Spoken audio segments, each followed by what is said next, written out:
On tottama konngol.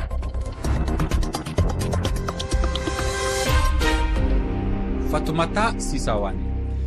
alarba nyande go yewtere meɗen hande no nawro en Afrique du Sud ngam kalde ko fati e alhaali ɓiɓɓe leyɗe janane e jooɗiɓe ton ko honno yiruɗon fitinaji walla ngaygu wonago e fawede e dow woɓɓe wuuruɓe Afrique du Sud ɓiɓɓe leyɗe janane no riwede yaltine ton yoga e maɓɓe no ɓitti hande e sabu fitinaji wonayɗe fawede e dow maɓɓe hankin talata ujune ɓiɓɓe Afrique du Sud yuɓɓini e seppoji liddu woɓɓe ɓen e nder accaye leydi ɗin hiɓe haɓɓiti yo woɓɓe wonuɓe ɓen ka maɓɓe ton yaltu tigi tigi e nder nokkure nden tentinino ɓeɓe gonal muɗum ton ɗoftaki saria Ghana Nigeria e Malawi no jokki artirde yimɓe maɓɓe ko honno taskor ɗon ɗe caɗele ɗe ɓiɓɓe leyɗe janane wuuri hande Afrique du Sud ko honno yiruɗon ngol ɓeydagol ngaygu liddu woɓɓe ɓen Afrique du Sud en salminay taw ko ɗon ko homboni ko ɓannutuɗen hande ko Alpha Ousmane Diallo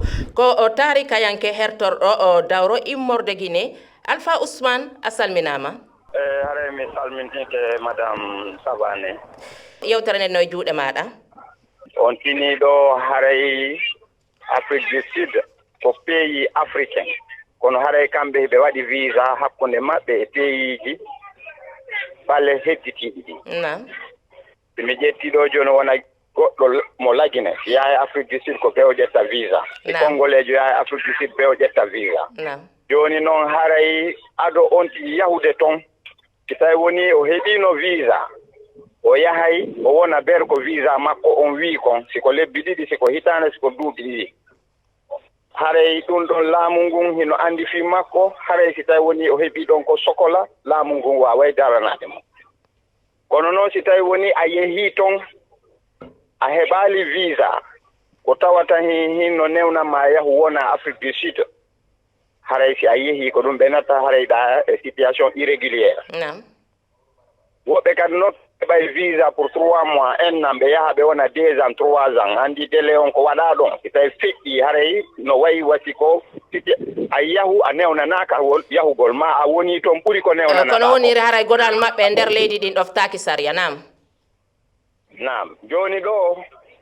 haray heewɓe no toon ɓayde gandi Afrique du Sud no tawa e leyɗe ɗe tawatara économie on no développé Afrique ɗo joni noon buyi haray no yahude toon ɗaɓɓugol